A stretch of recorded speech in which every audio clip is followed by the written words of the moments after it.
যেখানে মানুষের আনলিমিটেড ওয়ার্ককে নিয়ে সে লিমিটেড রিসোর্সের মধ্যে আসলে আমরা কি বেস্ট পসিবল অল্টারনেটিভ আউটকামটা আমরা পেতে পারি, এটাই কিন্তু আমাদের স্কারসিটি রিসোর্সের মেইন ডেফিনেশন। এবং it was given by Alfred Marshall. তার মানে কি, যখন আমাকে বলা হবে যে স্কারসিটি, তার মানে কি আমাদের হিউম্যান বিহেভিয়ারটাকে আমরা সাধারণত কি সবসময় অনেক বেশি চাই, কিন্তু আমাদের কি রিসোর্স সবকিছু কি লিমিটেড। সো এই যে আমার আনলিমিটেড ওয়ান্টস এর সাথে কিভাবে আমি লিমিটেড রিসোর্সটাকে ম্যাচ করে অল্টারনেটিভলি আমি আমার স্যাটিসফ্যাকশনটাকে নিট করতে পারবো, সেটাই হচ্ছে স্কারসিটি ডেফিনেশন।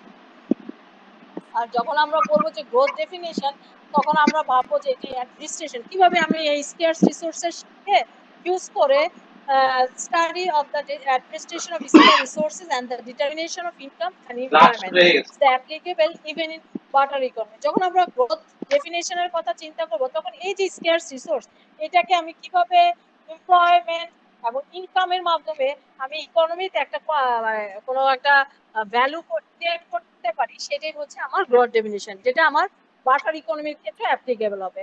আমরা সবাই জানি যে বাটার ইকোনমি একসময় ইকোনমিতে ছিল যখন কোনো টাকার ইনভেন্ট ছিল না, কারেন্সির ইনভেনশন ছিল না। তখন কি করতাম আমরা, চিন্তা করতাম যে ওয়ান ঘুরছে, বসা জায়গা নাই, তাহলে একটু অফিস রুমে কাইন্ডলি কেউ একটু বলেন না, তাহলে দুইটা চেয়ার দিত।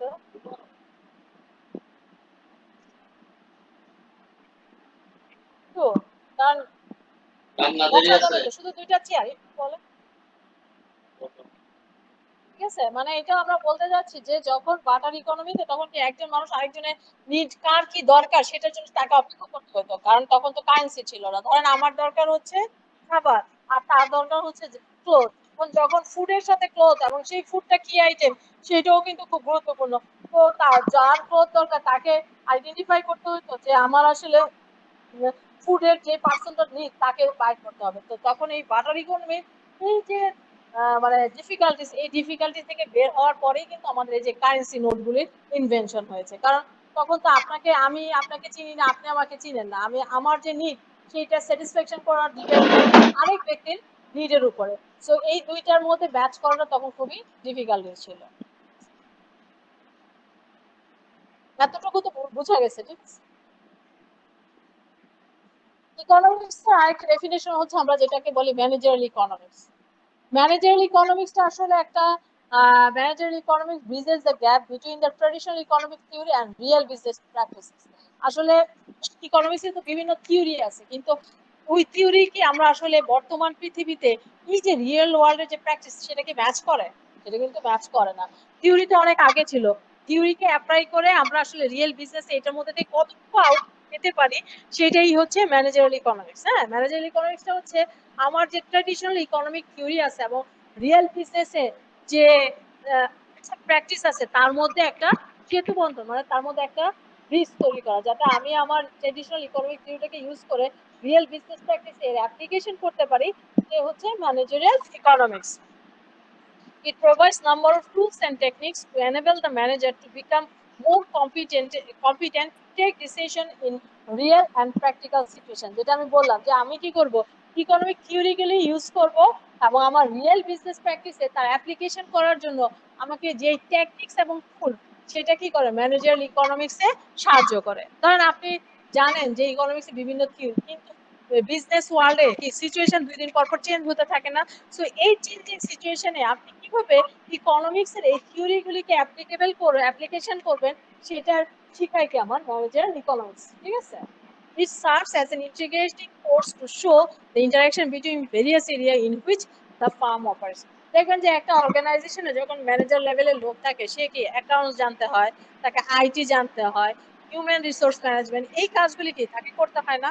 তো আমরা শুধুমাত্র কি আমাকে একটা জ্ঞানের মধ্যে নিজেকে সীমাবদ্ধ থাকতে হবে না, আমাকে কি করতে হবে, বিভিন্ন মাল্টিপল আমাকে নলেজ গেদার করতে হবে। ম্যানেজারাল ইকোনমিক্সটা ঠিক একই, যে রিয়েল ওয়ার্ল্ডের সাথে আমার নলেজটাকে আসলে আমি ম্যাচ করে তার থেকে যাতে ম্যাক্সিমাম বেনিফিটটা আমি নিতে পারি।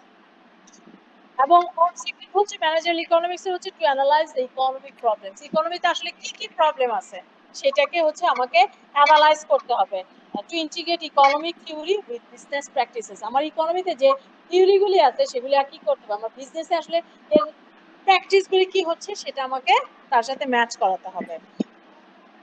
to apply economic concept and principle to solve the business problem. মানে আমরা ইকোনমি বিভিন্ন যে কনসেপ্ট এবং প্রবলেম যে থিওরিগুলি পড়বো, কনসেপ্ট এবং প্রিন্সিপাল গুলি আছে সেগুলি আমার বিজনেসের প্রবলেম সলিউশনে কিভাবে অ্যাপ্লাই করব সেটাও দেখে হচ্ছে আমার ম্যানেজারাল ইকোনমিক্স। আমার এরপর হচ্ছে to allocate scarce resource in the optimal manner. আসলে আমাদের তো রিসোর্স খুবই লিমিটেড, এই রিসোর্সটাকে আসলে আমি কিভাবে অপটিমাম ওয়েতে হ্যালো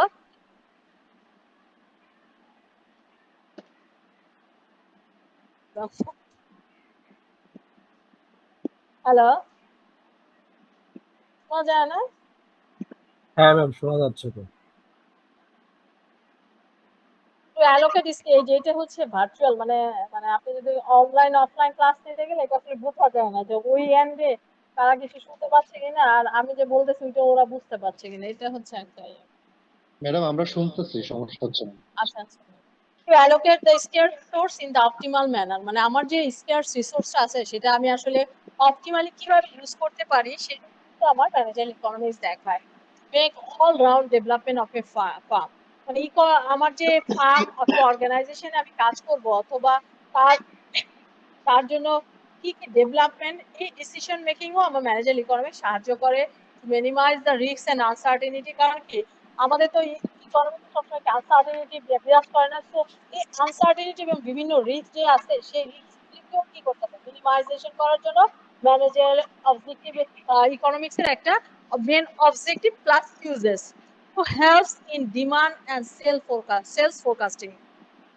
যখন আপনি একটা প্রোডাক্ট বাজারে আনবেন তখন কি করবে, তার ডিমান্ড আমাকে চিন্তা করতে হবে, তার কি সেলস ফোরকাস্টিং করতে হবে। ধরেন আপনি একটা প্রোডাক্ট আনলেন কিন্তু তার কোনো বাজারে কোনো তার ডিমান্ড নাই, তাহলে কি হবে, আপনার জন্য লস হয়ে যাবে না?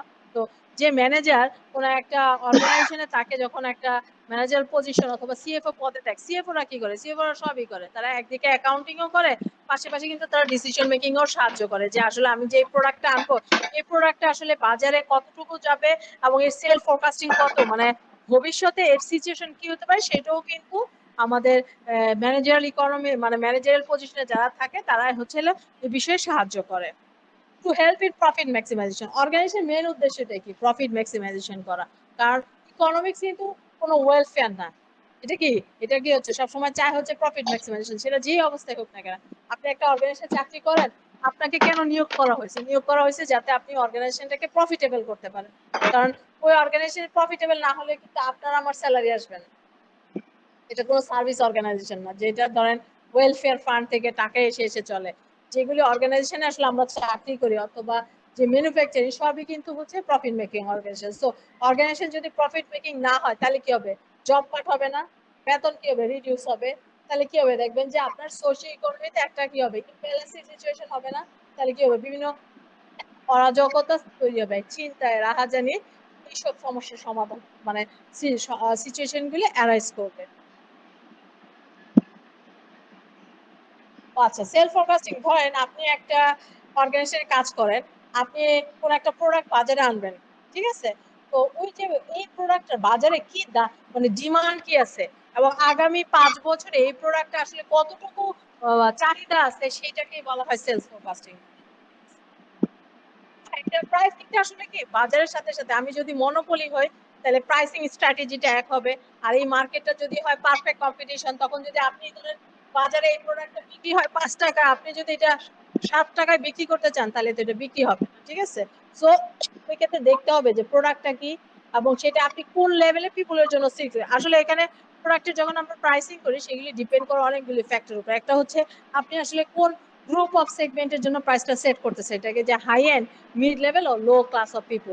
যদি এটা লো ক্লাস অফ পিপল হয় তাহলে এটা প্রাইস স্ট্র্যাটেজি একরকম হবে, যেটাতে মিড হয় তাহলে একরকম, আর হচ্ছে হাই এন্ড এর ক্ষেত্রে তো ধরেন ওটা ক্ষেত্রে আপনি প্রাইসটা বাড়ালেও আসলে ডিমান্ডের অত বেশি ফল করে না। কিন্তু যখন আপনি মাস পিপল নিয়ে কাজ করবেন তখন আপনার প্রাইসিং যদি 0.5 পয়েন্টও কমে যায় সেক্ষেত্রে কিন্তু আপনার সেলের উপর অনেক বড় এফেক্ট, বুঝা গেছে? তাহলে আমরা বলতে পারি টু অ্যাচিভ একটা প্রশ্ন ছিল। প্রশ্নটা হচ্ছে মানে এই যে মনোপলি মার্কেট বোঝার কোনো ওয়ে আছে বা কোন প্যারামিটার ইউজ করে মনোপলি মার্কেট বা মনোপলি প্রোডাক্ট বুঝবো? মনোপলি বলতে আমরা বুঝি যখন একটা মার্কেটে শুধুমাত্র একজন ব্যক্তি হচ্ছে ডমিনেন্ট করে, হ্যাঁ, যেমন সাধারণত গভর্নমেন্ট, কোন রেলওয়ের কোনো বিকল্প আছে? এটা হচ্ছে একটা না, না, মনোপলি। আমি সেটা বিমান বলি না। বাংলাদেশ, আমি বলেন। বলতেছি আমি আমার প্রোডাক্টটা মনোপলি হচ্ছে কিনা, বা মার্কেটে কতটুকু এটা ইফেক্টিভ হবে বা কতটুকু কাজ করবে, এটা এটা আমি তো আপনার বোঝার পরে। মার্কেটিং টিম, ওখানে আপনার একটা রিসার্চ এন্ড ইনোভেশন টিম আছে না? প্রতিটা অর্গানাইজেশনে কিন্তু দেখবেন একটা রিসোর্স এন্ড ইনোভেশন থাকবে, এবং সেই রিসোর্স এন্ড ইনোভেশন কিন্তু সে কিন্তু মার্কেট অ্যানালাইসিস করে, এবং আপনি যে প্রোডাক্টটা বাজারে আনবেন সেটা কিভাবে বিক্রি করবেন স্ট্র্যাটেজি, সেটা কিন্তু তারাই ডিফাইন করে। না, আপনি কি আমার এখানে কথা যে বুঝছেন? জি সেলস ফোরকাস্টিং একটা শব্দ বললেন, তো সেলস ফোরকাস্টিং এর মধ্যে তো বললেন যে মনোপলি প্রোডাক্ট বা দেখো না প্রোডাক্টের, না, ওটা ওই আমি জন্য বলছি বললাম। যে আপনি কি প্রোডাক্ট বিক্রি করবেন। আপনি আমার কথা হয়তো বা আপনি বুঝতে পারেন না, আমি বলতে যাচ্ছি যে আমি যে সেল ফোরকাস্ট করব, এই সেল ফোরকাস্টিংটা ডিপেন্ড করে অনেক কিছু প্যারামিটার উপর। এটা কি আমি সবার জন্য প্রোডাক্টটা নিচ্ছি, নাকি এটা আমি কিছু স্পেসিফিক গ্রুপ অফ পিপলের জন্য প্রোডাক্টটা নিচ্ছি? তখন আমি বলছি যে মনোপলি বলতে বোঝায় যে আমি শুধুমাত্র মার্কেটে একা থাকবো, আর কোনো প্লেয়ার থাকবে না। সেক্ষেত্রে আমার ফোরকাস্টিংটা এক হবে। আর এই মার্কেটে আরো অন্য প্লেয়ার আছে। প্লেয়ার বলতে বোঝানো হয়েছে যে অলরেডি অনেক organisation enter into the market. সেক্ষেত্রে আমার কিন্তু মার্কেট স্ট্র্যাটেজি একরকম হবে এবং আমার সেল ফোরকাস্টিং আলাদা হবে। এবার কি বুঝা গেছে? জি ম্যাম, বুঝতে পারছি আপনার পয়েন্টটা, মানে আপনার থিঙ্কিংটা বুঝতে পারছি। Thank you. আমরা বলতে পারি যে to achieve the other objective of the firms like industry leadership, expansion, implementation or policy, এই ক্ষেত্রে হচ্ছে ম্যানেজার ইকোনমিক্স হচ্ছে সবচেয়ে গুরুত্বপূর্ণ ভূমিকা পালন করে। এটা কি বুঝা গেছে? এইটা ওরা তো এটাই দিয়ে গেল, আর তো মাই এটা এটা এটা দেখো কি শোনা যায়?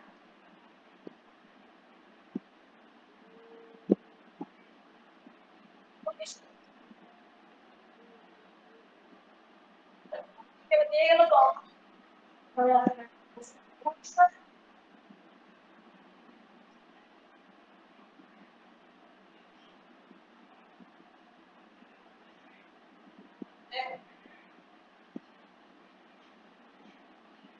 এখন আমরা দেখবো যে scope of manager of business economics আসলে স্কোপ গুলি কোথায় কোথায় আছে। ম্যাম শোনা যাচ্ছে না, ম্যাম, অনেক স্লো। আগেরটাই বেটার আগেরটা ছিল। ঠিক ঠিক ছিল স্যার সাউন্ড ম্যাডাম। সাউন্ড অনেক কম হচ্ছে ম্যাম। আচ্ছা, এটা দিয়ে কি আপনাদের ওখানে শোনা যায় না শোনা যায় না? এখন শোনা যাচ্ছে না ম্যাম, স্লো, অনেক স্লো। আগেরটা ঠিক ছিল স্যার।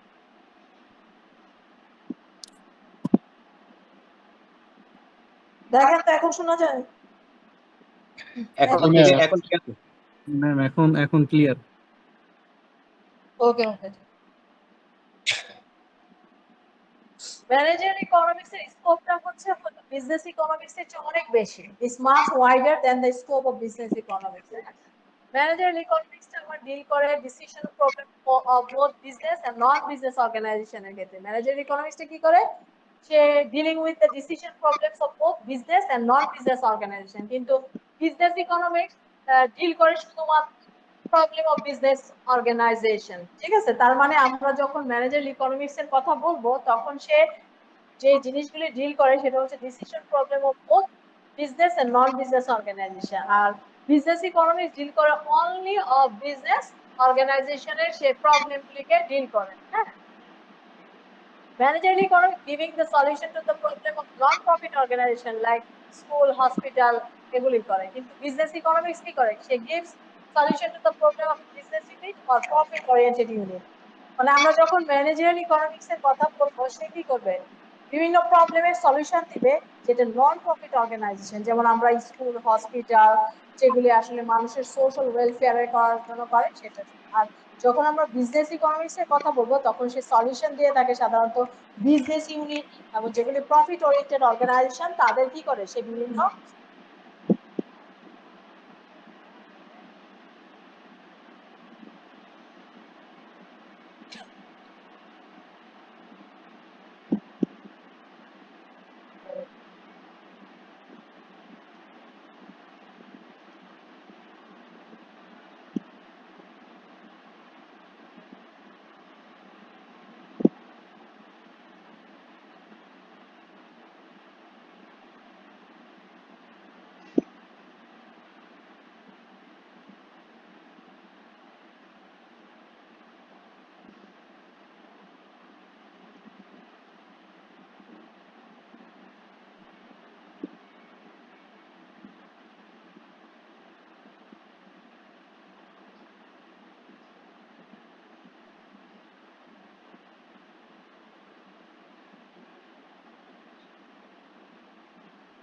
তো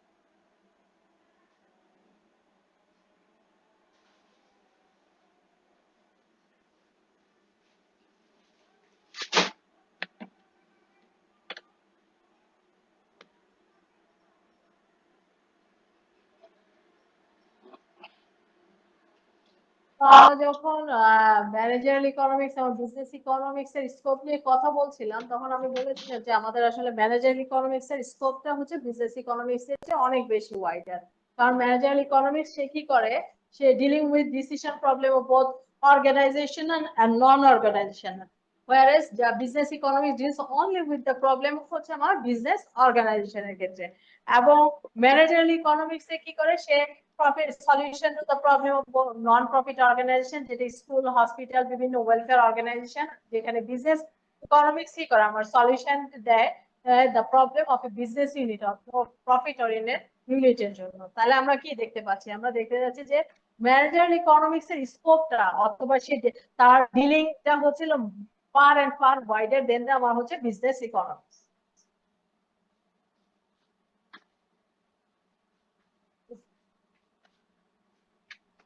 বুঝি নেই।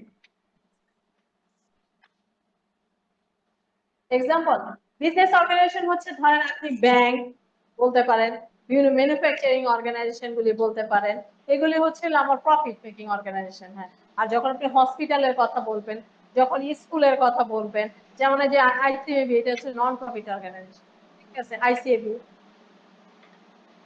ম্যাডাম একটা কোশ্চেন ছিল। হ্যাঁ, ম্যাডাম তাহলে ম্যানেজারাল ইকোনমিক্স কি সে দুইটাই দিচ্ছে, মানে ম্যানেজারাল ইকোনমিক্স প্রফিট এবং নন প্রফিট দুইটাই দেয়, কিন্তু আমার business economics only profit making কে দেয়। জি ম্যাডাম, কোশ্চেনটা কি করব? তো বলেন তো। ম্যাডাম ম্যানেজারাল ইকোনমিক্স কি তাহলে বিজনেস ইকোনমিক্স এর জন্য সলিউশন দিতে পারে না? হ্যাঁ, দিতে পারে। এখানে তো লিখছে যে শুধুমাত্র যে নন প্রফিট অর্গানাইজেশনের জন্য, এই জন্য জিজ্ঞেস করলাম। Managerial economics wider. Why You they can do more both. because it gives solution to the both business and non-business organization. ঠিক আছে, এখন যখন আমি ম্যানেজার ইকোনমিক্স এ যখন বিভিন্ন প্রবলেমের কথা বলছিলাম, যে যখন নন প্রফিট অর্গানাইজেশন সে বিজনেস ইউনিটের সলিউশন দেয়, সে নন বিজনেসের যে আমরা আসলে সলভ প্রবলেমগুলি ফেস করি সেগুলির সলিউশনও সে দিয়ে থাকে। যেমন সে কি করে, স্কুল, হসপিটাল, বিভিন্ন ফিলান্থ্রপিস অর্গানাইজেশনের কথা যখন আপনি দেখবেন, ট্রাস্টি বোর্ড, তাদেরও তো বিভিন্ন অর্গানাইজেশন আছে না, যে এইসবগুলি হচ্ছে আমার ম্যানেজার ইকোনমিক্স এ সেক্ষেত্রে সলিউশন দিয়ে থাকে। আর আমরা যখন বিজনেস ইকোনমিক্স এর কথা বলবো, সে শুধুমাত্র প্রফিট মেকিং বিজনেস ইউনিট, যেমন ধরেন আপনি ব্যাংক, বীমা, বিভিন্ন অর্গানাইজেশন, আমরা যদি বলি যে আমাদের বিভিন্ন ট্রেডিং, ম্যানুফ্যাকচারিং যে অর্গানাইজেশন গুলো আছে, মেন উদ্দেশ্যটাই থাকে, মেন উদ্দেশ্যটাই থাকে হচ্ছে প্রফিট ওরিয়েন্টেশন থাকে। সেখানে কি কোনো ফিলান্থ্রপি, এটা হচ্ছে গভর্নমেন্ট থেকে বলে দেয় যে তোমার প্রফিটের একটা 1% অথবা 0.05% তোমাকে বিভিন্ন ফিলান্থ্রপিস পারপাজে ইউজ করতে হবে, কিন্তু তাদের main motive profit. Ma'am, managerial economics যেটা বললেন, এটা আসলে অ্যাকচুয়ালি কাজটা করে কিভাবে?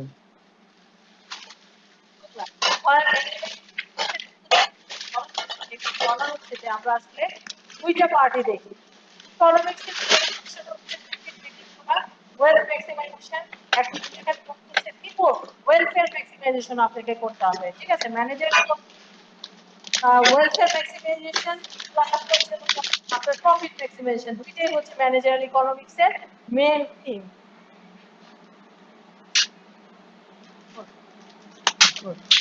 যখন এই ম্যানেজারাল ইকোনমিক্স এর কিছু জিনিস আছে, যেমন ধরেন আমরা যখন অপারেশনাল অর ইন্টারনাল ইস্যু নিয়ে ফোকাস করবো। যখন আমরা বলবো যে কোনো ইন্টারনাল ইস্যু, সেটা সাধারণত হয় উইদিন দ্য অর্গানাইজেশন, এবং অর্গানাইজেশনে যখন কন্ট্রোল অফ ম্যানেজমেন্টে থাকবে তখন আমরা এটাকে বলবো একটা অর্গানাইজেশনের অপারেশনাল অথবা ইন্টারনাল ইস্যুর মধ্যে, যেখানে আমরা ডিসাইড করি what to produce, when to produce and how much to produce and for which category of customer। যখন আমরা আমাদের একটা অর্গানাইজেশনে যেটা বললাম যে ইকোনমিক্স সাধারণত what, how এবং where এর অ্যান্সার দিয়ে থাকে, এটাই হচ্ছে ইকোনমিক্সের মেন থিমটা, যে আমরা ইকোনমিতে আসলে কি প্রডিউস করতে চাই এবং কখন, when to produce, কখন করবো। ধরেন আপনি যখন আমাদের সামার থাকে, আমি যদি এখন উইন্টারের প্রোডাক্ট প্রডিউস করি তখন কি এটার সাথে ব্যালেন্সিং হবে? তাহলে কি হবে? আপনার লস মেকিং হবে না। তো ইকোনমিক্স আপনাকে এটা শেখায় যে আসলে আমি কখন কিভাবে কোন কাজটা করবো প্রপার ওয়ে। এটা একটা প্রোডাক্ট নট অনলি প্রোডাক্ট, আপনি আপনার প্রতিটা জিনিসের কথা চিন্তা করেন না কেন। এখন যদি আপনি একটা এডুকেশনের মধ্যে চিন্তা করি, আমরা যখন ইন্টারপ্রিটেশন করে আমরা কি করি? আমরা হায়ার এডুকেশনে যাই। এখন আমি হায়ার এডুকেশনে একটা ভালো সাবজেক্টে যদি আমি ভর্তি হতে চাই, সেক্ষেত্রে আমাকে কিভাবে ভর্তি হতে হবে? আমার ভালো একটা রেজাল্ট থাকতে হবে, আমাকে পরিশ্রম করতে হবে, এবং ওই যেখানে আমি আমার ডিজায়ার যেখানে ভর্তি হতে চাই সেটার জন্য আমাকে নিজেকে অ্যাপ্লিকেবল করে তুলতে হবে, যে আমি ওখানে কম্পিটিশনে নিজেকে কম্পিটেন্ট করতে হবে। সেই অনুযায়ী আমি কি করবো? নিজেকে প্রিপারেশন করে পরীক্ষা দিয়ে সেখানে। কিন্তু যদি আমার মধ্যে এই জিনিসটি না থাকে তাহলে কি আমি ওখানে ভর্তি হতে পারবো? ধরেন আমি বইটা ভর্তি হতে চাই, আমি ভালো রেজাল্ট করছি, কিন্তু আমি আমার যে ডিজায়ার লেভেলের পড়াশোনা সেটা না করলে তো আসলে বইটা ভর্তি হওয়াটা ভেরি ডিফিকাল্ট। সো ওই লেভেলের যখন আপনি হবেন পরীক্ষা, সেই জিনিসটা পাওয়া সম্ভব। তেমনি ভাবে যেহেতু ইকোনমিক্সে হচ্ছে এমন একটা science, economics is a science, combination of science, যেখানে আপনি যেহেতু আমার সম্পদ হচ্ছে সীমাবদ্ধ, এবং কৃষি হচ্ছে মানুষের ওয়ান্ট, এবং এটার মধ্যে কিভাবে আমরা ব্যালেন্সিং করে অপটিমাম স্যাটিসফ্যাকশন পেতে পারি, এটাই হচ্ছে ইকোনমিক্সের মেন উদ্দেশ্য। এই কারণে কিন্তু দেখবেন যে আমরা যখন বাংলাদেশ ইকোনমির কথা চিন্তা করি, যখন দেখবেন যে গভর্নমেন্ট বিভিন্ন সময় বিভিন্ন পলিসি গুলো কেন নিচ্ছে, ওটা হচ্ছে আপনার ম্যাক্রো ইকোনমি পার্ট। তো মাইক্রো যখন আমরা এখন আমরা মাইক্রো দেখতেছি, মাইক্রো পার্টে কি করি? আমরা একটা কনজিউমার ইন্ডিভিজুয়াল বিহেভিয়ার দেখি। একজন ইন্ডিভিজুয়াল বিহেভিয়ারের উপর আমরা আসলে যখন অ্যানালাইসিস করি, যখন আমরা মার্কেট সার্ভে করি, মধ্যে একজন ইন্ডিভিজুয়াল মধ্যে আমরা একটা গ্রুপ অফ পিপলকে সিলেক্ট করি, এবং ওই গ্রুপ অফ পিপলের আসলে তার যখন আমি একটা সার্ভে করবো তখন কিছু অ্যাজাম্পশন ঠিক করে নেই, ওই অ্যাজাম্পশন ভিত্তি করে তখন আমি সার্ভে করি, এবং ওই সার্ভে থেকে যে রেজাল্টটা আসে সেটার উপর ভিত্তি করে দেখবেন যে মার্কেটে বিভিন্ন জিনিসপত্রের ডিমান্ড এবং সাপ্লাই আসে। যেমন ধরেন আমাদের যখন রোজা আসে তখন তো এটা সবাই জানে, মার্কেট একটা স্টাডি যে এই সময় আপনার কি কি জিনিসপত্র লাগবে। আপনার খেজুর লাগবে, চিনি লাগবে, তারপর হচ্ছিল ছোলা, এই জিনিসগুলো কি তখন ডিমান্ড বেশি থাকে না, তখন কি দেখবেন বাজারে ওইটার সাথে রিলেটেড সকল সাপ্লাই টু গভর্নমেন্ট তখন কিন্তু অনেক কিছু ইজি করে দেয় না। দেখবেন বাংলাদেশ ব্যাংক থেকে বলে দেয় যে আর এখন তুমি এলসি ওপেন করতে পারবা, এই মার্জিন আগে যদি 10% থাকতো ফর এক্সাম্পল, এখন এটা নীল মার্জিনে তুমি ওপেন করতে পারো। কারণ কি এই সময় ধরে নেওয়া হয় যে মানুষকে মানে সোশ্যাল ওয়েলফেয়ারের মতো, কারণ যদি আপনি যদি এই প্রোডাক্টটা কম মার্জিনে না নেন তাহলে কি ভোক্তার কাছে গিয়ে সেটা প্রাইস বেশি হয়ে যাবে না? তো যখন আমরা ইন্ডিভিজুয়াল প্লাস ইকোনমির ক্ষেত্রে এই জিনিসগুলি দেখবো, তখন কিন্তু গভর্নমেন্টের ইন্টারভেনশন প্লাস বাংলাদেশ ব্যাংক তখন আমাদের ইকোনমিতে অনেক ডিসিশনে তারা দেখা শোনা যাবে। জি ম্যাম, শোনা জি, যাচ্ছে। বোঝা যাচ্ছে, বোঝা যাচ্ছে।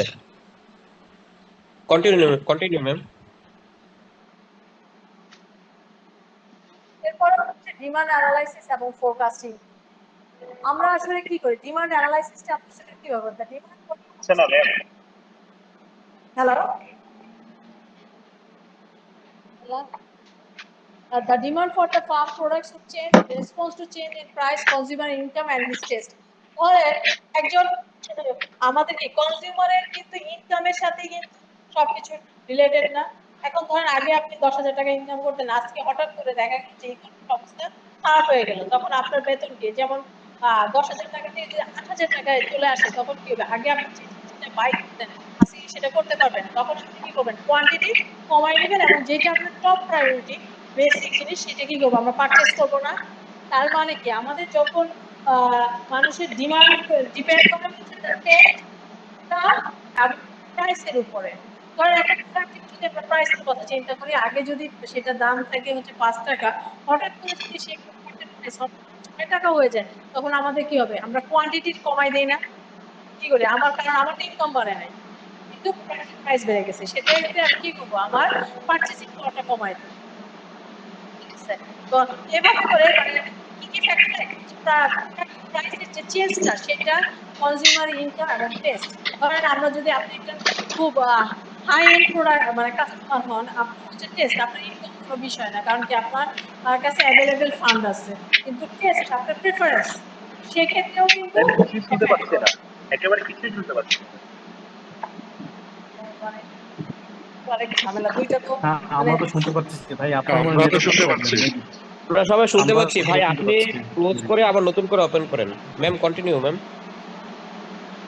আমরা এটা তো করতে হবে, কারণ কি আমি ক্লাস নেবো, একজনের জন্য তো আমি বারবার, কারণ কি ধরেন আপনি একটা ফ্লোতে থাকবেন, হঠাৎ করে বলবে যে এটা ইয়ে করি। এরপর হচ্ছে আমরা যখন কস্ট অ্যানালাইসিস করবো, কস্ট অ্যানালাইসিস ক্ষেত্রে আমি আসলে কোন ফ্যাক্টরগুলি দেখবো? The factor causing variation of cost must be find out and allowed it for management to arrive at cost estimate. This will help more effective planning and sound pricing practice. ধরেন আমরা যারা cost accountant, আমাদের mainly কি, আমরা manufacturing concern নিয়ে তো কাজ করার কথা। তো আপনি যখন একটা লঞ্চ অথবা ইন্ডাস্ট্রি মানে কনসার্নের কথা চিন্তা করেন না কেন, আপনি যে বাজারে বিক্রি করতেছেন মিনিমাইজ করা যায়, সেজন্য কি করবে? প্রতিটা পেমেন্ট কোম্পানি সবাই এটা দেখে না। যেমন মানে ফর এক্সাম্পল, এটা যদি হয়ে থাকে একটা গার্মেন্টস এ তো ধরেন আমরা বাটন, তারপর হচ্ছে ফ্যাব্রিক্স, প্রতিটা জিনিস এটা বাইরে থেকে ইম্পোর্ট করতে হয়, এবং আমরা অলরেডি আমরা কিন্তু লোকালি নিতে পারি, লোকালি পণ্য ফ্যাক্টরি থেকে পারচেজ করতে পারি।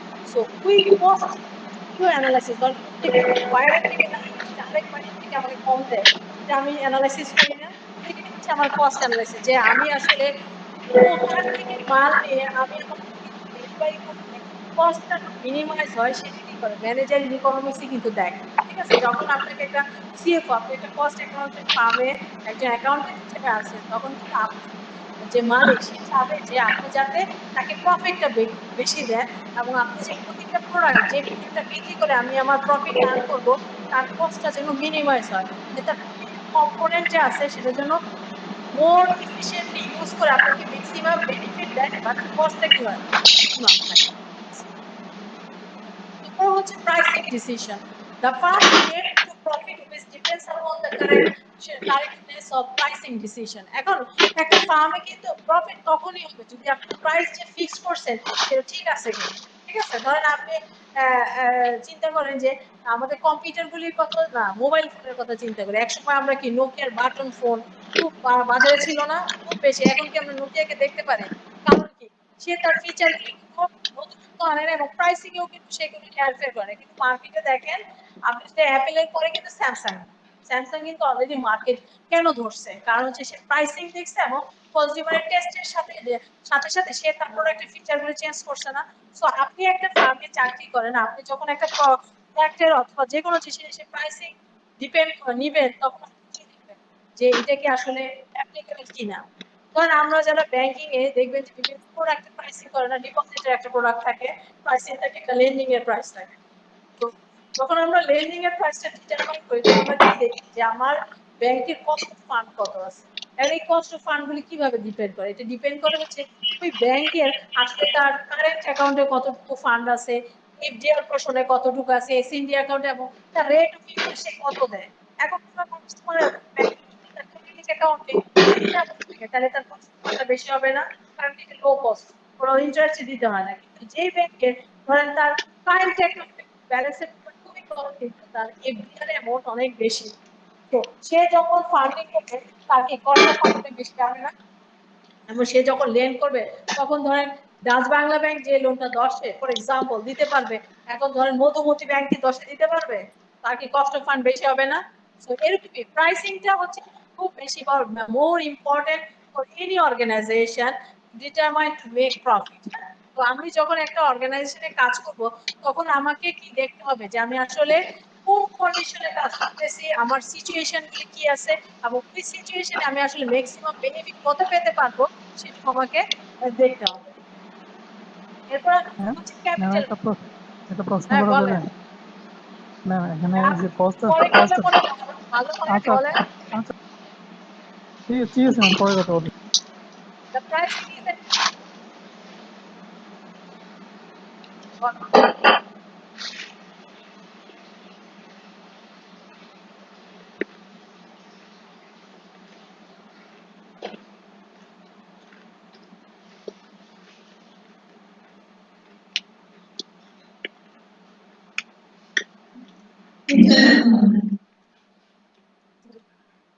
আচ্ছা, আমি যখন টপিকসটা শেষ করব আপনারা তখন আপনাদের লিখে রাখেন, দেন করেন। কারণ কিন্তু অনলাইন অফলাইন দেখা যাচ্ছে যে হয়তো বা আপনারা একটু পরে রেসপন্স করছেন, কিন্তু আমার যে ফিজিক্যাল ওরা আবার আরেকভাবে নিচ্ছে। সো আপনারা লিখে রাখেন কোশ্চেনগুলি, দেন আমাকে করলে আমার জন্য ভালো হয়। ঠিক আছে? The pricing is an important area of managerial economics. Theory regarding price fixation helps the firm to solve the price fixation problem. যেমন আমরা যখন প্রাইসিং যেটা বললাম যে আপনি তো থিওরি অবশ্যই ফলো করতে হবে, সাথে সাথে আমার প্র্যাকটিক্যাল সিচুয়েশনগুলিও কনসিডার করে আপনাকে কি করতে হবে, প্রাইসটা ফিক্সিং করতে হবে। সেটা ম্যানুফ্যাকচারিং হোক, সেটা আপনার ব্যাংক, বীমা প্রতিষ্ঠান, যে কোনো কিছু ক্ষেত্রে কি করতে হবে, আপনারা আগে থিওরিটা অ্যাপ্লাই, মেইন জিনিসটা অ্যাপ্লাই করে আপনার অর্গানাইজেশনের জন্য কোনটা অ্যাপ্লাই করলে হচ্ছে আপনি প্রফিট পাবেন, সেটা হচ্ছে মোর ইম্পর্টেন্ট। এরপরে আমি কি করব, প্রফিট অ্যানালাইসিস করব। Because firms working for profit and it is important measure of success, but firms working under condition of uncertainty. এখন ধরে প্রতিটা অর্গানাইজেশন তো চায় হচ্ছে প্রফিট করার জন্য, কিন্তু আসলে কি প্রফিট করা সম্ভব? এখন দেখেন কালকে একটা খবর আসছে যে যেহেতু আমাদের দেশে ইউটিলিটি মানে গ্যাস, ইলেকট্রিসিটি শর্টেজের কারণে এখন গার্মেন্টসে বলতেছে যে গার্মেন্টস মালিকরা অলরেডি ফ্যাক্টরি রেখে 3-4 দিনের জন্য ছুটি দিয়ে দিবে। প্রতিটা মানে উইকডেজ আগে ছিল হচ্ছে 1 ডেজ, ধরেন 6 দিন কাজ করতে, এখন তারা সপ্তাহে কাজ করবে 3-4 দিন। এই ধরনের সিচুয়েশন হয়, তাহলে চিন্তা করেন বাংলাদেশে আনএমপ্লয়মেন্টের অবস্থা কি হবে, এবং আমাদের যে ইকোনমিক যে ডেভেলপমেন্টের কথা আমরা বলছি সেটা কি অবস্থা হবে। কারণ আমাদের বাংলাদেশকে সবাই কিন্তু চিনে আরএমজি সেক্টর দিয়ে, এবং ব্যাংকগুলি, ব্যাংক, বীমা বা আমরা যেটাই বলি না কেন, সবচেয়ে বেশি ফাইন্যান্সিং কিন্তু আমাদের ব্যাংকিং ইন্ডাস্ট্রিতে হয়েছে।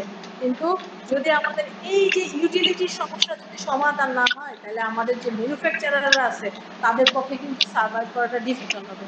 যদি ম্যানুফ্যাকচারদের এই অবস্থা হয়, তাহলে আপনি চিন্তা করেন যারা ইনভেস্টমেন্ট করছে, হ্যাঁ, ব্যাংক, বীমা, ব্যাংক প্রতিষ্ঠানগুলি, তাদের অবস্থা কি হবে?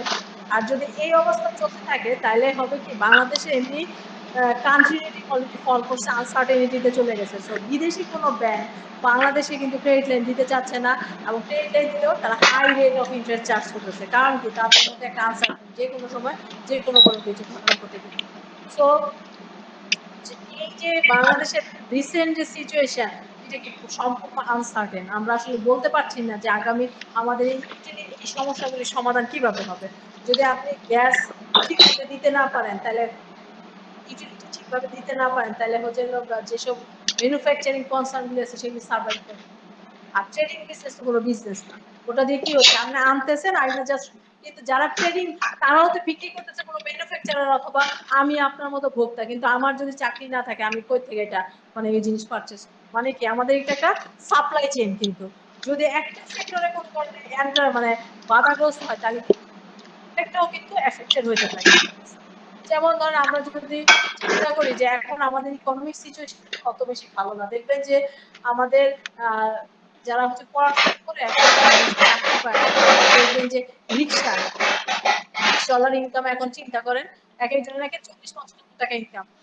অনেকে ছেলে ভাবে যে আমি পড়াশোনা করবো কেন, আমার তো কষ্ট করে চাকরি করলে আমি কত টাকার একটা স্যালারি দেয় স্টার্টিং এ, ধরেন আপনি এমটি লেভেলে গেলে এক কথা, কিন্তু সবার পক্ষে তো সেটা সম্ভব হয় না। সো দেখা যায় যে এভারেজে 30-40 হাজার টাকার মতো, 20-30 এর মতো হয়তো বা জয়েন করতে পারে। আমি যে কিন্তু রিক্সা মানে ফর এক্সাম্পল রিক্সা পুলিং করে এর চেয়ে ভালো টাকা অথবা হচ্ছে হলো যে পাঠাও পাঠাওয়ে ওরা থেকে অনেক টাকা ইনকাম করে, পার ডে তাদের 2-3 হাজার টাকার মতো ইনকাম হয়। ফর এক্সাম্পল আমি বললাম, তো আপনি যদি 2,000 টাকাও মাসে মানে পার ডে এভারেজ যদি ধরেন, আপনি 30 দিন তো আর সে চালাইতে পারে না, 20 দিন, তাও তো 50-60 হাজার টাকা সে ইজিলি ইনকাম করতে পারে না।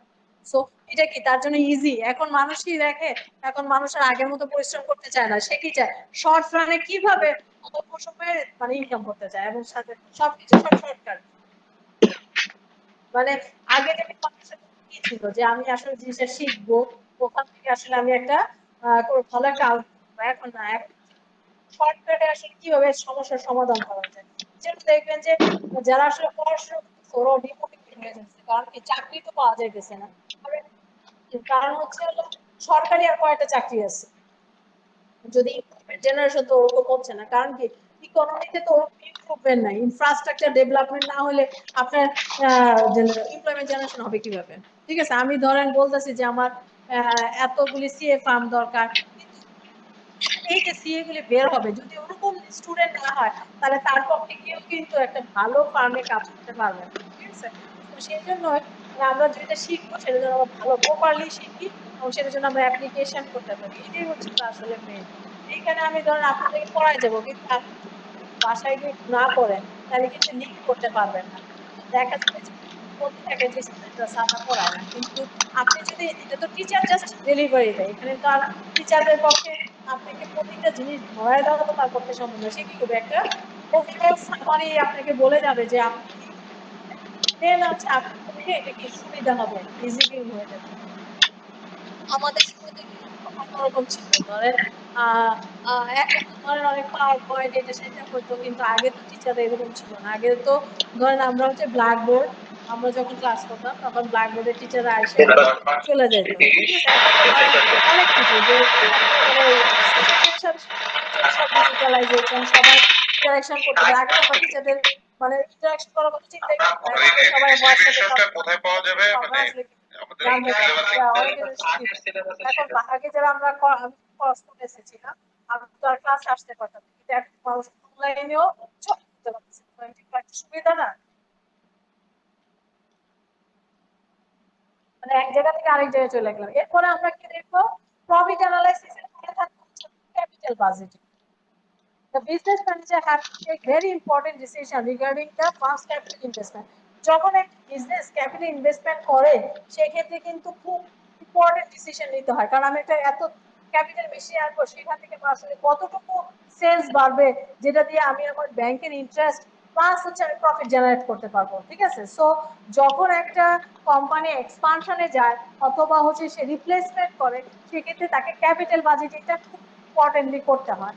The manager has to calculate correctly the profitability of investment and to properly allocate the capital. Success of a firm depends upon the proper analysis of capital budget and selecting the best one. For example, আপনি একটা factory set up করবেন, ফ্যাক্টরির জন্য কি machinery আনবেন সেটাকে কিন্তু কি আপনাকে ডিটারমাইন করতে হবে, এবং কোন কান্ট্রি এবং অরিজিনে সেটা খুব বেশি ইম্পর্টেন্ট। যেমন আজকে যদি আমরা চিন্তা করি, অস্ট্রিয়া একসময় কি ফার্নিচারের বেস ছিল না, তারা কেন আজকে মার্কেট থেকে চলে গেলো? কারণ কি তারা পাওয়ার সেক্টরে ইনভেস্টমেন্ট করে, কিন্তু তাদের কোনো এক্সপিরিয়েন্স ছিল না, এবং তারা যে মেশিনারি গুলি কিনেছিল সেটা ছিল মানে কস্ট অ্যানালাইসিসটা কি করে, সে মনিটারি টার্মে আমার অ্যানালাইসিসটা দেয়, কিন্তু প্রোডাকশনের ক্ষেত্রে আমরা কি করি? ফিজিক্যালি টার্মে আমরা কি করি?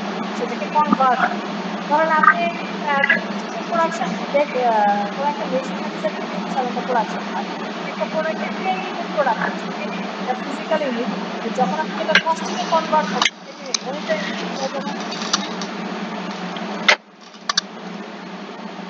এতক্ষণ আপনি এটা দিতে বলছি তো এখন কি বিজনেস প্রশ্ন করা যাবে ওই স্লাইডের উপর? কি এখন প্রশ্ন করা যাবে?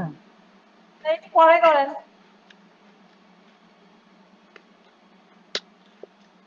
এরপরে আমরা কি দেখলাম? বিজনেসের এক্সটার্নাল এনভায়রনমেন্টাল ইস্যু গুলি দেখলাম। এখন যদি আমরা এক্সটার্নাল এনভায়রনমেন্ট গুলি দেখি, এক্সটার্নাল বলতে আমরা হচ্ছে ইকোনমিক সিস্টেম, একটা কান্ট্রির ভিতর এবং বাহিরের যে সিচুয়েশন সেটাকে আমরা সাধারণত বলবো এক্সটার্নাল ইকোনমিক্স। হ্যাঁ, the general trend in production, employment, income, price, savings and investment সবই কিন্তু আমাদের এক্সটার্নাল এর সাথে রিলেটেড। যেমন প্রোডাকশন হলো, এমপ্লয়মেন্ট যদি না হয় তাহলে কি এটা এক্সটার্নাল না? এবং আপনি প্রোডাকশন করে ইনকাম জেনারেট করতে হবে, একটা প্রাইসিং আসবে, সেখান থেকে কি করবো? আমি সেভিংস করবো, এবং আমি পরে কি করবো? ইনভেস্টমেন্টে যাবো। তাহলে কি একটা একটা চেইন না? প্রথমে প্রোডাকশন করলাম, আমার কি হলো? ইনকাম জেনারেট হলো, ইনকাম ইনকাম করার পরে কি আমার একটা প্রাইসিং এর কারণে তো আমি ইনকাম পাইলাম। তো আমি এই শেষে একটা সেভিংস করবো, এরপরে কি করবো? আমি একটা ইনভেস্টমেন্ট হিসেবে, এটা পুরোটাই হচ্ছে আমার এক্সটার্নাল। একইভাবে আমরা বলতে পারি যে trades in the working of financial institution like bank, financial corporation, insurance company, এটা হচ্ছে সবসময় কি করে আমাদের এক্সটার্নাল যে ইস্যুগুলো আছে সেগুলি ডিল করে। And trades in foreign trade, আমরা কি ফরেন মার্কেটের যে ধরেন যে ভায়াবিলিটি আর ফ্ল্যাকচুয়েশন থাকে সেটা কি সাধারণত এক্সটার্নাল ইস্যু হিসেবে দেখি, এগুলো তো আমাদের কন্ট্রোলে না।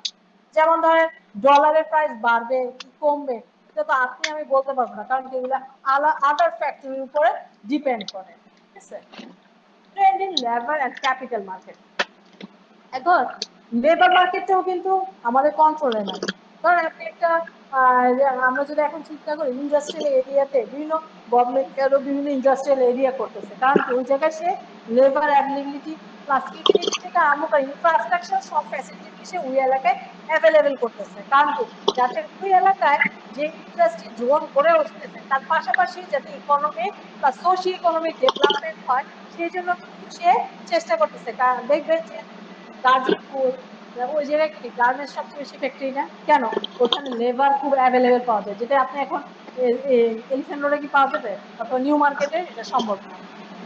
সেই জন্য দেখতে হবে যে আমার লেবার এবং ক্যাপিটাল মার্কেট কোথায় অ্যাভেলেবেল আছে, এই জিনিসগুলি কনসিডার করেও কিন্তু আমার ফ্যাক্টরিগুলি ডেভেলপমেন্ট করা হয়। এবং গভর্নমেন্টের বিভিন্ন পলিসি, আমি একটা ফ্যাক্টরি করলে হবে না, ওই ফ্যাক্টরির সাথে গভর্নমেন্টের কি কি পলিসি আছে, যেমন ইন্ডাস্ট্রিয়াল পলিসি কি, মনিটারি পলিসি কি, তারপর আবার ফিসকাল পলিসি কি, এবং হচ্ছে প্রাইসিং পলিসি কি, এই জিনিসগুলি খুব বেশি আমাকে অ্যানালাইসিস করে দেন আমাকে দেখতে হবে। যেমন ধরেন আমরা যখন একটা ট্যাক্সের কথা চিন্তা করি, ধরেন আগে কি হতো যখন আমরা পাওয়ার পয়েন্টে ইনভেস্টমেন্ট বলা হয়েছিল যে 5 থেকে 7 বছর আপনাকে ট্যাক্স বেনিফিট দেয়।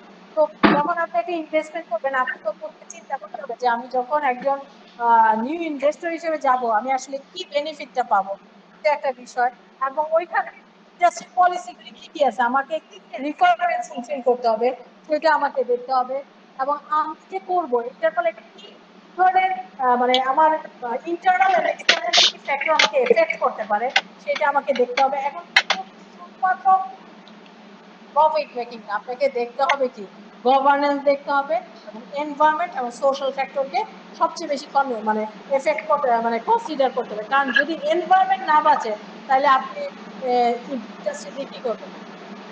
এখন কিন্তু যে ভালনারেবিলিটির কথা বলতেছে না, যে মানে আমাদের বাংলাদেশের যত আইএফসি বিভিন্ন অর্গানাইজেশন যখন বাংলাদেশের প্রতি ইনভেস্টমেন্ট করতেছে সেক্ষেত্রে তাদের প্রথম ইস্যুটাই হচ্ছে ভালনারেবিলিটি, যে সাইক্লোন, ফ্লাড, এবং আমি একটা ফ্যাক্টরি দিলাম ওই ফ্যাক্টরি থেকে যে এমিশন গুলি হচ্ছে সেটা মোরালি আসলে হ্যাজার্ডাস কিনা, মানে সেটা কি হিউম্যান বডিকে আসলে কতটুকু এফেক্ট করে, এই জিনিসগুলি নিয়েও কিন্তু আপনাকে এখন অ্যানালাইসিস করার সময় আসছে। ঠিক আছে, ধরেন আপনি একটা ফ্যাক্টরি দিলেন, ধরেন গার্মেন্টস ডাইং ফ্যাক্টরি, ডাইং থেকে কি হয় অনেক মানে রং এবং সে যে ম্যাটেরিয়ালস গুলি আলটিমেটলি সেটাতে মানে ওয়াটার ট্রিটমেন্ট প্লান্ট হয়ে মানে যে রং মানে যেসব কেমিক্যাল থেকে আলটিমেটলি ফ্রেশ ওয়াটার যাতে বের হয় এবং সেটা যদি এনভায়রনমেন্টকে পলিউটেড করতে না পারে, যেমন আমাদের নদীগুলিতে কি মাছ থাকে বিভিন্ন এনিম্যাল থাকে না, তারা যাতে কোনো এফেক্টেড না হয় সেই জন্য বলা হচ্ছে যে বিভিন্ন এর জন্য আমরা কি এটা কি বলি এটা প্রতিষেধক বলতে বোঝানো হয়েছে ওয়াটার ট্রিটমেন্ট প্ল্যান্ট করি যাতে আমার ডাইং এর থেকে যে ক্ষতিকারক জিনিস সেটা আর মানে পরিবেশের জন্য ক্ষতিকারক না হয়। ঠিক তেমনি দেখবেন যে আপনি যখন কোনো একটা ফার্মাসিউটিক্যালে যাবেন তাদের জন্য এটা ম্যান্ডেটরি, কারণ কি তারা যদি এনভায়রনমেন্টকে পলিউটেড করে মানুষ যদি লাভ আছে তাহলে আপনার চাকরি থাকবে থেকে বা না থাকার কোনো লাভ। এই জন্য এখন বাংলাদেশ ব্যাংক নতুন নতুন কিন্তু দেখবেন যে সাস্টেনেবল এর উপরে খুব বেশি মোর এমফেসাইজ দিচ্ছে। তারা কি চায়, তারা চায় যে যাতে এনভায়রনমেন্ট ভালো থাকে এবং খুব আমরা যে যেখানে হচ্ছে ব্যাংক এবং বিভিন্ন প্রতিষ্ঠান লোন দিচ্ছে সেটা যেন মানুষের হিউম্যান বিহেভিয়ার মানে কোনোভাবে ক্ষতিগ্রস্ত না করে এবং কোনোভাবে এফেক্টেড না করে।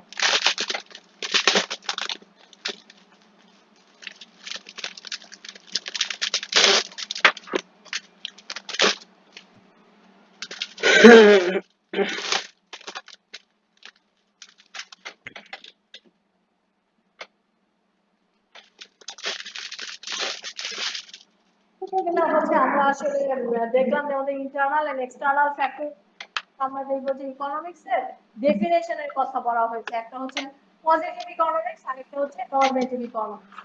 তো আমরা যখন বলবো যে পজিটিভ ইকোনমিক্স এর কথা, তখন আমরা বলবো যে positive economics deals with facts and objective data. যখন আমরা কোনো ডাটা রিলেটেড স্পেসিফিক ভাবে কোনো ডাটা, যেমন ইকোনমিক গ্রোথ হয়েছে 5%, জিডিপি 2%, যখন এটাকে বলবো তখন সেটাকে বলবো আমরা অবজেক্টিভ পজিটিভ ইকোনমিক্স। আর যখন আমরা নেগেটিভ নরমেটিভ ইকোনমিক্স এর কথা বলবো তখন এটা হচ্ছে একটা subjective terms, value based judgement, যে এটা হতে পারে, মানে কোনো কিছুর উপর অ্যাজাম্পশন করা, সেটা হচ্ছে আমার নরমেটিভ ইকোনমিক্স। আর পজিটিভ ইকোনমিক্সটা হচ্ছে যখন আপনি কোনো study is a phenomena based on facts and objective data. আর নরমেটিভ ইকোনমিক্সটা হচ্ছে একটা সাবজেক্টিভ টার্ম যেটা করে ভ্যালু জাজমেন্টের উপরে। পজিটিভ ইকোনমিক্স আমাকে ডেসক্রাইব করে হোয়াট ইজ, এটা কি, আর নরমেটিভ ইকোনমিক্স হচ্ছে হোয়াট ওট তুমি কি হতে পারে, এটা কি, মানে আপনাকে যখন একটা রিঅ্যাকশন ফিগার দেয় তখন কি স্পেসিফিক হয়ে যায়, আর যখন আপনি কোনো জাজমেন্টে যায় সেটা কি ওপেন এন্ডেড থাকে না।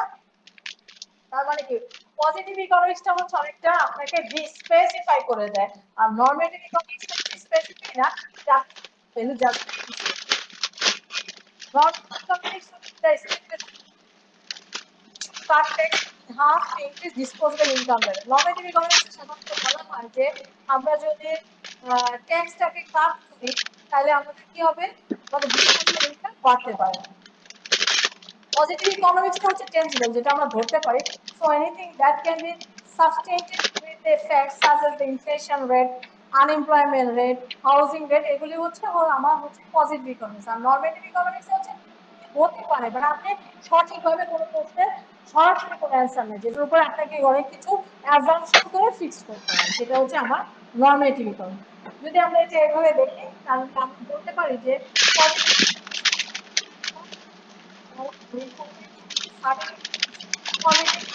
মানে যেখানে সার্টেনিটি থাকবে, ইনফরমেশন থাকবে, সেটা হচ্ছে আমার পজিটিভ ইকোনমিক্স। আর আমি নরমেটিভ ইকোনমিক্স বলবো যেখানে থাকবে ভ্যালু থাকবে, পার্সপেক্টিভ থাকবে, ডিসক্রিপশন ইজ নরমেটিভ ইকোনমিক্স। এটা সবসময় কি থাকে, পজিটিভ ইকোনমিক্সটা ইলাস্ট্রেটিভ, ও হচ্ছে ডিক্টোরিয়াল থাকে, এ হচ্ছে অবজেক্টিভ, ও হচ্ছে সাবজেক্টিভ, আর এটা ডিল করে হচ্ছে হোয়াট অ্যাকচুয়ালি ইজ আর হোয়াট হ্যাজ টু বি। আর আপনি যখন টেস্টিং করবেন তখন পজিটিভ ইকোনমিক্সটাকে টেস্ট করা যায়, বাট আপনি নরমেটিভটাকে টেস্ট করতে পারবেন না। আর ইকোনমিক্স প্রবলেম হচ্ছে eventually elucidates the economic concern and issue। সে কি করে, ইকোনমিকে সে অ্যানালাইসিস করে। আর normative economics provides solution for economic concern based on value. সে সময় সবসময় আমরা যখন সলিউশন দিতে পারি, আর কি করে বিভিন্ন অ্যাডভান্স ভিত্তি করে সে তার বিভিন্ন প্রবলেমের সলিউশনগুলি প্রোভাইড করে থাকে। এটা এ পর্যন্ত কি আপনার প্রবলেম আছে?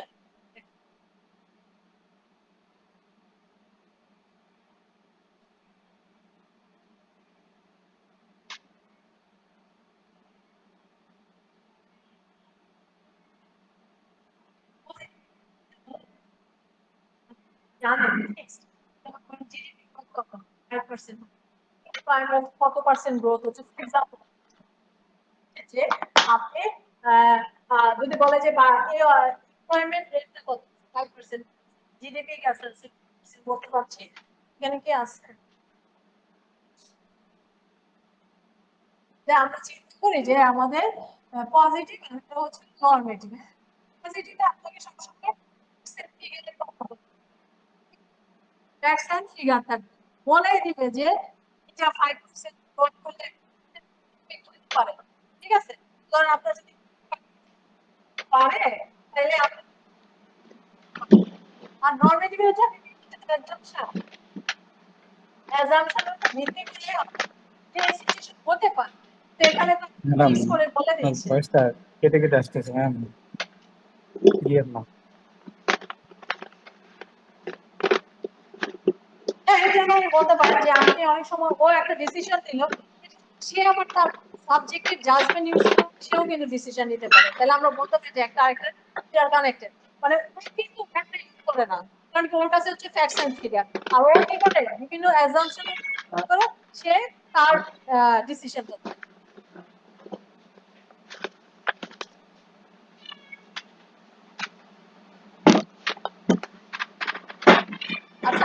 স্যাটারডে ক্লাসে 6টা নেওয়া যায়? সাড়ে 6টা। হ্যাঁ? 7টায় নেওয়া যায়? 7টা? জি ম্যাডাম, 8টা ম্যাম কত সময়? 8টায় 8টা ঠিক নিলে আছে ভালো ম্যাম। হয়? জি জি। নিতে পারেন ম্যাডাম। একটু বলেন 7:30 নিয়ে মানে স্যাটারডেতে যেহেতু বলতেছে যে আবার অ্যাভেলেবেল আছে কিনা আমি জিজ্ঞেস করলাম সবার জন্য, যদি প্রবলেম না হয় তাহলে কয়টা নিতে পারি? ম্যাডাম 7টায় ম্যাম নিলে ঠিক, 7টার সেটা পর, বেটার। 7টার পরে যে কোনো সময় নিলে হবে ম্যাম। 7টা মানে হ্যাঁ, 7টার পর। তাহলে নেক্সট স্যাটারডেতে 7টায় নেই, কিন্তু থার্সডেতে যেহেতু অফিস থেকে আসতে আমিও বললাম 7টায় কিন্তু আসতে পারবো না, কারণ 7:30 স্যাটারডে থার্সডে ঠিক থাকুক, স্যাটারডেতে আমরা 7টায়। ঠিক আছে, তাহলে কি হলো আপনাদের জন্য তো বাসায় যেতে হবে, পরের দিনও তো অফিস আছে না, সেই জন্য। এটা কি ম্যাডাম ঠিক আছে? ম্যাডাম একটা কথা বলি, সেটা হচ্ছে হ্যাঁ জি বলেন। আইসিএমইউর কাছে আমার একটা রিকোয়েস্টটা হচ্ছে যে কথা বলতেছেন এখানে একটা বিষয় হচ্ছে রিয়েল টাইম মাইক্রোফোন এবং হেডফোন, এটার একটা হ্যাঁ হ্যাঁ সিস্টেম আছে। তো রিয়েল টাইম আপনি যখন হেডফোন এবং মাইক্রোফোন তো এটা মনিটর করবেন, তখন আপনার সাউন্ড কোয়ালিটি আপনি নিজেই বুঝতে পারবেন, আমাদেরকে কোশ্চেন করতে হবে না। সো এটা যদি ডেভেলপ করা যায়, আমরা যারা অনলাইনে ক্লাস করি বা ভাই কারেসপন্ডেন্স শোনেন, ক্লাসটা করি, দুইটাই আমি কিন্তু দুইটাই ইউজ করতেছি এট এ টাইমে। যেমন ধরেন এখানে মানে মাইক্রোফোন এটা না প্লাস না এট এ টাইম বলতে এটা আমি যেটা বলতে চাচ্ছি real time microphone monitoring system. আপনি যে কথাটা বলতেছেন সেই কথাটাই আপনি বুঝতে পারবেন যে আপনাকে সাউন্ড কোয়ালিটিটা কেমন যাচ্ছে, কেমন হচ্ছে, কিভাবে ডেলিভারি হচ্ছে ওইটা। এটা আপনি যদি এখান এখানে থেকে আসলে যখন এখানে ডেলিভারি ক্লাসরুমেরটা বুঝি, বাট অনলাইনেরটা কিন্তু না আমি বুঝি না। অনলাইনে তো আপনি বুঝতে পারবেন, আপনি যখন কথা বলবেন তখন একটা জাস্ট যারা টেকনিক্যাল পার্সন আছে তাদেরকে বললেই হবে যে real time microphone monitoring system লাগবে। এটা যদি হয়, এটা খুব বেশি দাম না, 4-5 হাজার টাকা হলে, 6 হাজার টাকা হলে একটা ভালো মানের রিয়েল টাইম মাইক্রোফোন পাওয়া যায়। সো এটা যদি সেট করে দেয় খুব ভালো হয়। Thank you.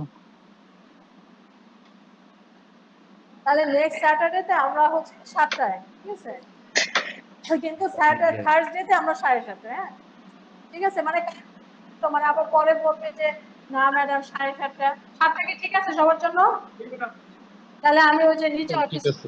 যে আমরা স্যাটারডেতে 7টায় 7:30, মানে কারোর সাথে ইন্টারলিঙ্ক করলে ওরা জানাই দিবে, আমি তো আর জানি না আসলে। যদি ইন্টারলিঙ্ক না এই রুমে কি আপনারা 7টার সময় আসছেন বলছেন? খালি ছিল, খালি ছিল না, তাহলে তো সমস্যা নেই, তাহলে বলবো যে 7টায়। আজকে কি আর কি নিবো নাকি?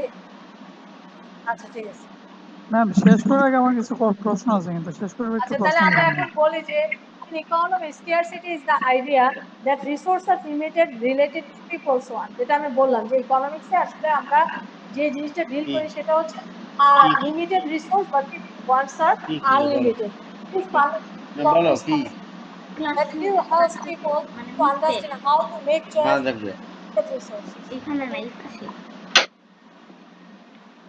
মোবাইল নিলে তখন মনে হয় না। এটা না জামান ভাই আপনার মাইক্রোফোনটা অফ করেন, কথা শোনা যাচ্ছে। করা যায়, করা যায় এখানে।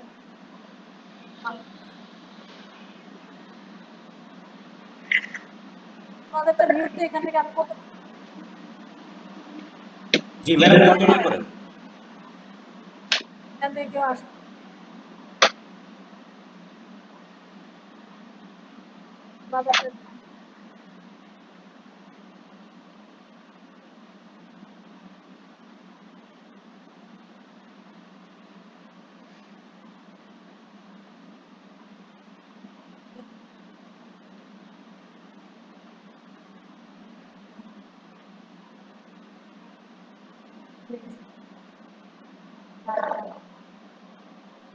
আমাদের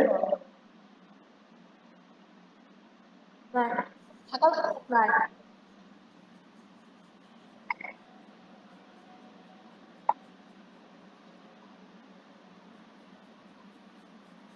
আচ্ছা আমরা তাহলে কি বলছি যে scarcity it is a fundamental economic concept that helps people to understand and to make choice with limited resource. যেহেতু আমাদের লিমিটেড রিসোর্স আছে এবং আমাদের ওয়ানটা হচ্ছে আনলিমিটেড, তাহলে আমরা কি করি এই লিমিটেড রিসোর্সের মধ্যে কিভাবে আমরা আনলিমিটেড ওয়ান্টসটাকে স্যাটিসফাই করতে পারি, সেটাই হচ্ছে আমরা স্কারসিটি আইডিয়াটা এটা বুঝাই।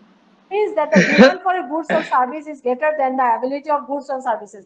যখন আমরা স্কারসিটি বলবো তার মানে আমার যতটুকু ডিমান্ড আছে কিন্তু সাপ্লাই তার তুলনায় কম আছে, ঠিক আছে? therefore scarcity can limit the choice available to the consumer who ultimately made the economy. ধরেন আমরা তাহলে আমরা কি বলতে পারি যে আমরা যখন কনজিউমারের চেয়ে চয়েস করব তখন আমরা দেখবো যে আসলে আমার ডিমান্ডের সাথে আমার রিসোর্স কতটুকু আছে সেটা কি করবো, আমরা একটা বেস্ট কম্বিনেশন করবো।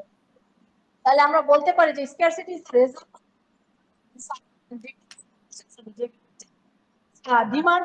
ডিমান্ড বেশি বাট সাপ্লাই কম, এটারই একটা ইমব্যালেন্স থাকে। Scarcity is caused by excess ডিমান্ডের কারণে অনেক সময় হতে পারে যে আমার অনেক বেশি সাপ্লাই নাই, sufficient supply or lack of access.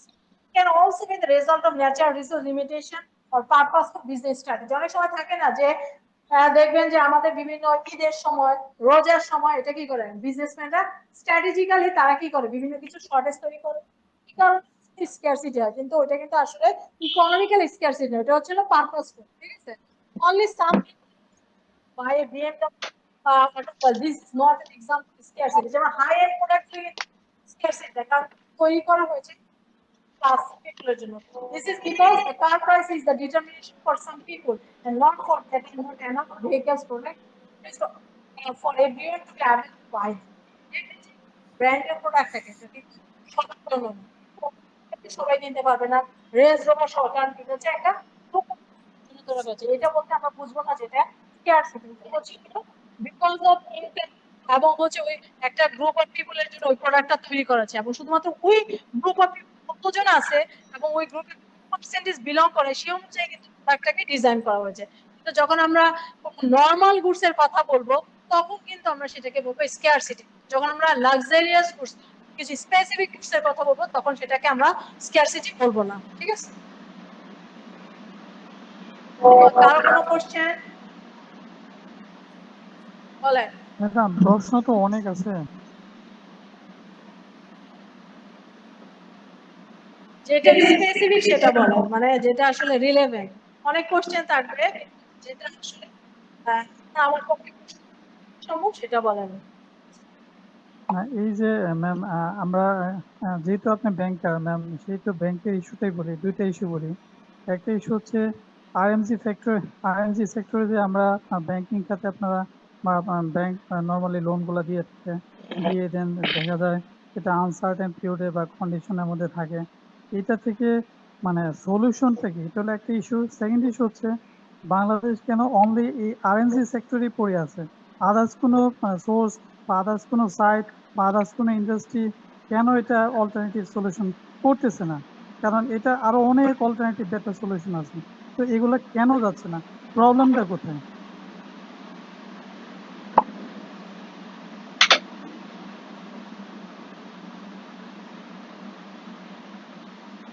Madam শোনা যাচ্ছে না, শোনা যাচ্ছে না।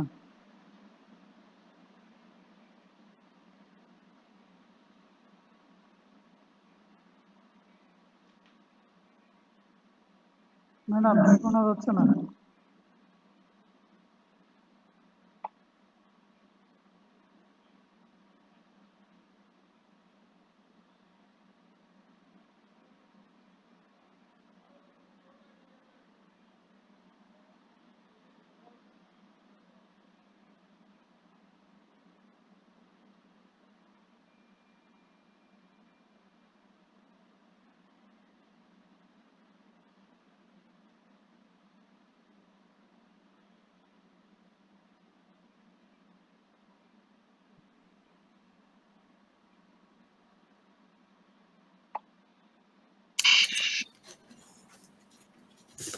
ম্যাম শোনা যাচ্ছে না তো কিছু ma'am.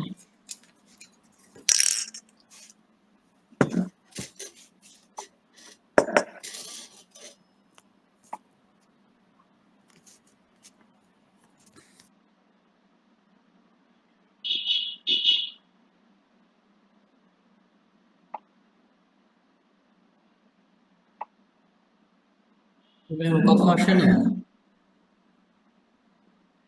Class may be closed. Ma'am শোনা যাচ্ছে না, ক্লাস কি শেষ হয়ে গেল?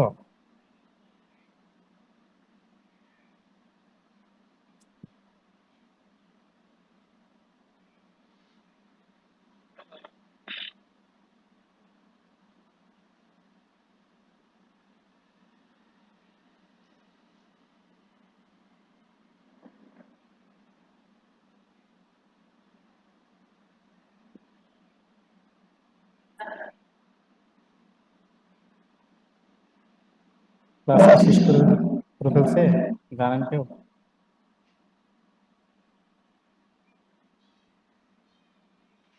মনে হয় ক্লাস শেষ হয়ে গেছে, যেহেতু সাড়ে অফিসিয়াল নয়টায় তো ক্লাস শেষ, 9:30 পর্যন্ত তো দেখলাম। ভাই না, ক্লাস শেষ হয়ে নয়টা গেলে তো পর্যন্ত ক্লাস। হুম।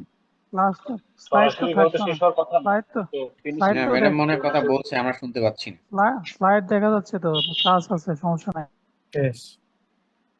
না, আছে, ম্যাম আছে।